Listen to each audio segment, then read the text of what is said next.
আসসালামু আলাইকুম। আজকে আমরা এইচএসসি 2024 সালের চট্টগ্রাম বোর্ডে আসা 1 নম্বর প্রশ্ন সমাধান করব। তো এখানে উদ্দীপকে দেওয়া আছে কার্নো ইঞ্জিনের প্রতিটি স্তরে সংকোচন এবং প্রসারণের অনুপাত 1:6। এতে কার্যনির্বাহক বস্তু হিসাবে 3 মোল দ্বিপারমাণবিক গ্যাস ব্যবহার করা হলো। গামার মান দেওয়া আছে 1.4। আমাদের গ নম্বর প্রশ্ন হলো কার্যনির্বাহক বস্তুকে এ হতে বি বিন্দুতে আনতে কৃতকাজ কত। তো এটা হলো এ বিন্দু, এইখান থেকে আমরা বি বিন্দুতে নিয়ে যাব, তাহলে এখানে কৃতকাজ কত। তো তোমরা যদি এই কার্নো ইঞ্জিন পড়ে থাকো তাহলে এ থেকে বিতে যে কৃতকাজ, এটা কি সমষ্ণ প্রক্রিয়া। তো সমষ্ণ প্রক্রিয়ার ক্ষেত্রে কৃতকাজের সূত্র কি, WF = N RT ln B2/B1। এটা হলো কৃতকাজের সূত্র। এখানে n এর মান কত, দেখো এখানে n এর মান কিন্তু দেওয়া আছে কি 3 মোল, n = 3। তাহলে 3 মোল, আর এর মান হলো 8.31 ইন্টু টি। টি এর মান কত দেওয়া আছে, এখানে T1 দেওয়া আছে হলো 227। তাহলে কত হবে 227 প্লাস 273, কারণ এটাকে আমরা কি কেলভিনে নিয়ে গেছি। Loan B2/B1।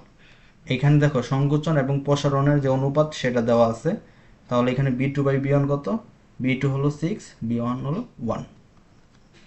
তো এখন আমরা জাস্ট ক্যালকুলেটরের মানটা বসিয়ে দেব।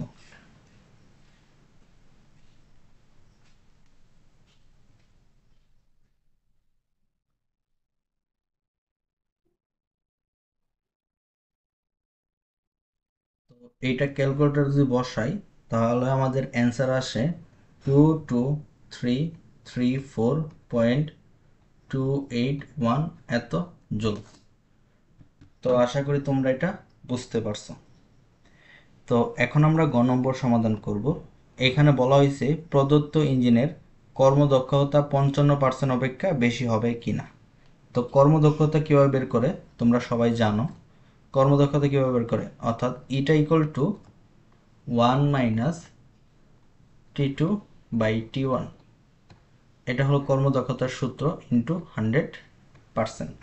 তো দেখো এখানে আমাদের T1 এর মান কিন্তু দেওয়া আছে, আমাদের বের করতে হবে কিসের মান, T2 এর মান বের করতে হবে। তো T2 এর মান কিভাবে বের করা যায়, দেখো এইখান থেকে কিন্তু আমরা T2 এর মানটা বের করতে পারি এইটা থেকে।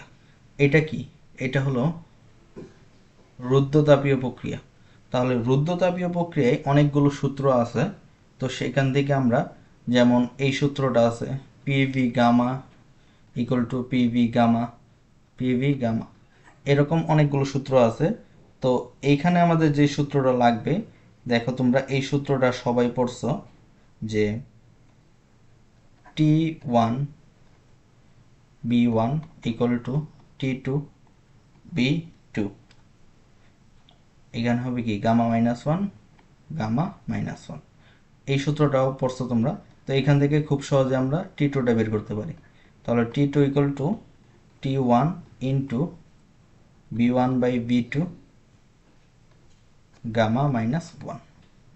তাহলে T1 এর মান কত 500 ইন্টু B1 এর মান হলো 1, B2 এর মান হলো 6, গামার মান 1.4 মাইনাস 1।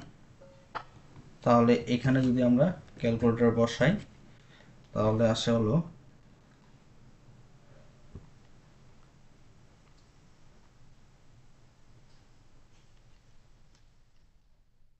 এইখানে আসে T2 এর মান আসে হলো 244.17। তো এখন আমরা জাস্ট ইটার মানটা বের করব, অর্থাৎ দক্ষতা 1 মাইনাস T1 এর মান হলো 500 আর T2 এর মান হলো 244.17, এইটা ইন্টু 100%। তো এটা যদি করি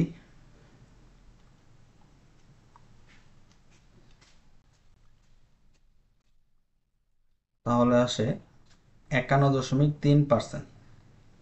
এটা হলো আমাদের কি ইটার মান। তো আশা করি তোমরা এটা বুঝতে পারছো। তাহলে আমরা এখান থেকে কি বলতে পারি, এটা যে 55%-এর বেশি হবে না। তো এরপরে তোমাদের কোন বোর্ডের প্রশ্ন লাগবে তা তোমরা কমেন্টে জানাও।